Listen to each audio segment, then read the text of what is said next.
Celebrate with me, celebrate with me, celebrate with me. Yes, guys, as you can see, your girl is so excited.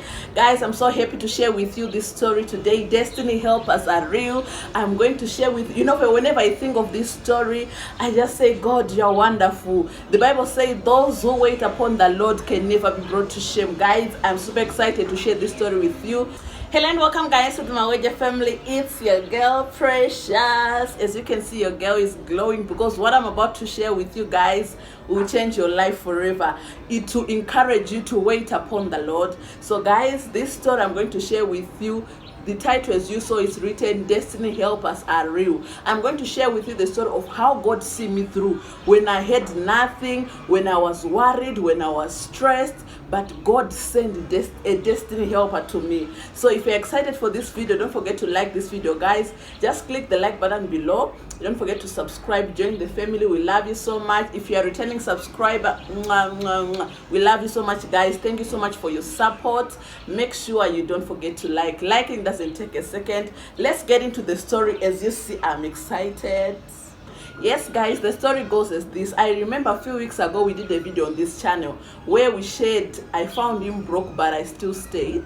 That story was not complete, guys. Remember, I shared the whole story. If you have not watched that video, please check it out. You understand what I'm talking about here. When I found my boyfriend with nothing but I still stayed.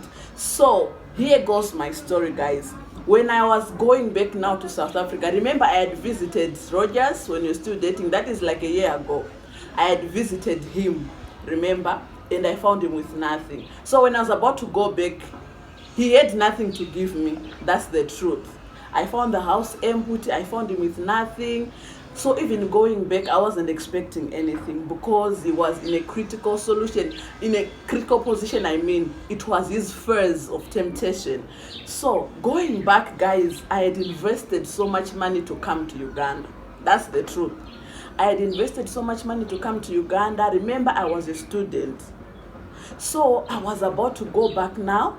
At least the ticket was booked already, because when you're coming from South Africa, there's no way you can come to Uganda without a two-way ticket. So the ticket was already there. So now going back, I knew I needed groceries when I reached. I needed to fix a lot of things. I needed to buy a lot of things for my studies. But I had spent a lot on that trip coming to Uganda. You guys, God is so wonderful. God is so great. Guys, I left here. He accompanied me to the airport. I was so happy to see him because I knew that was the last time I was going to see him before he came to Zimbabwe to pay Lobola. So I was so excited. We separated so well. But in my head was running, guys. I was like, now how am I going to buy groceries? What am I going to do in these first months of the year? Because it was January. We're going to January. How am I going to do it? What am I going to eat? Now I'll spend everything on this trip. Worst off, I reached the airport. They even charged me luggage that they were not supposed to charge me. You see. So I was so stressed. I was so worried. So when I left Ugandan airport, that is Entebbe airport, I was connecting flights. So I connected to go to Ethiopia, then from Ethiopia, then to South Africa or Tambo. So when I reached Ethiopian Airways airport, it was late. So I had not even carried a jacket or anything. So when I reached the airport, I just looked for somewhere to sit as I wait for my flight that I was going to connect to. So the flight was 4 hours apart. So I was waiting for 4 hours at that airport so that I can connect. Guys, I sat there in coldness. I was trembling with my suitcases. I was just there. Then, guess what? A man from nowhere popped up. He said, yo, I see you're so cold. Don't you have a jacket? I told him I don't have any jacket. He said, okay, get this car blanket. He had this car blanket he had. He said, you can use it because for me, at least I have jackets and a trouser. Me, I was wearing a dress on that day. So he gave me, I covered myself. He went back to sit where he was seated. I was there now getting comfortable. I didn't want to sleep because you can't sleep on the airport. You wake up and your bags are gone. So I was just there waiting. Then this guy came again and said, hey, how are you? I didn't get to know your name. I said, I'm Precious. He also told me his name. He said, where are you going? I said, I'm going to South Africa. He said, wow, okay, me, I'm going to Zambia. I'm like, wow, that's good. But we were using the same plane. He said, which plane are you waiting for? I told him. He said, coincidentally, that's the plane I'm also waiting for. So it gave him the comfort to even sit next to me. So he sat next to me, we started talking, conversating. Then within some minutes, he said, you know what, let's go eat something. I need to take some coffee. I always take coffee in the morning. I told him, you can go ahead. I don't have any money with me right now. No, I didn't tell him I don't have any money. I told him I'm full. You know, I ate where I'm coming from, so I'm still okay. Plus, I don't like eating in the morning. He said, my friend, don't lie. You come. I'm not saying you're going to buy. I'll buy for you. Guys, I went with him on this cafeteria. We went. He told me, pick whatever you want. Hey, you know me with food, guys. It didn't even sound like it was someone who was saying I'm full few minutes ago. I started picking donuts. I started picking this, coffee, what. I picked.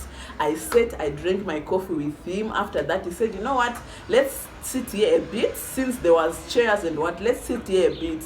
We discussed such that maybe later on we go to our gates because it's too early.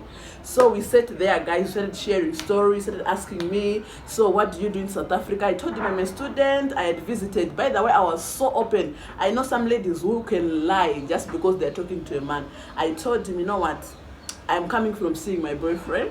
He's coming to marry me next year, so I wanted to see where he stayed. He said, that's so wise of you. I said, thank you. He said, okay, so your boyfriend stays in Uganda. Is Uganda? And I said, yes. I told him I'm also a Zimbabwean. So he said, how are studies and everything? He told me I once also went to university. I know what university is like. I said, yeah. As you can see, I'm going back to school. School sometimes is not easy as a student. He said, I know that for sure. We talked, guys. He told me I work in Congo, but I always travel to Zambia home every weekend. They give me a leave every weekend or 2 weeks. I go back home to see my wife and kids. He was also so open. He was so open to me. Remember, I had gone through the experience of the other one when I shoot the video of nothing is for free. So I was so cautious with how I conversate with him. We started flowing. Then we talked. He said, you know what, Precious, let us go and sit closer to our gate such that we are not late for check-in. We went, guys. We sat on the check-in gates. We were there talking. Then from nowhere, I saw him reaching his pocket. I saw him bringing out dollars. You guys, I saw him bringing out dollars. He plugged the dollars. He counted 400 US dollars. He said, here is the money. I said, what is this money for? I'm like, my God, I hope it's not the same situation I once faced before. He said, you know what, I told you, I know what being a student is like. I know what you go through as students. You need a lot of things. Remember, you're opening schools. You need a lot of groceries. Here is the 400 US dollars. Take it. I was resisting it. He said, take it. He put it on the table, guys. I took it. And I was like, now let me wait for what he's going to say next. I was used to the other one who bought me a flight ticket and wanted something in return. I waited for him to say something. I was just there biting my teeth. He didn't say anything. He said, you know what, let's stand up and let's go. Our gates are open. Let's go and go for check-in. We went, guys. When we went, we waited until they called us for check-in. We ended, when we were sitting on the plane, remember, we were not sitting on the same seats. So that's the last time I saw him. Can you imagine? Just like that, you know, it reminded me of this verse that God can give you riches and addeth no sorrow. You know, something from God is not complicated. It can't give you confusion. It can't give you, it's not transactional. Guys, I said, let me share this story with someone. Destiny helpers are real.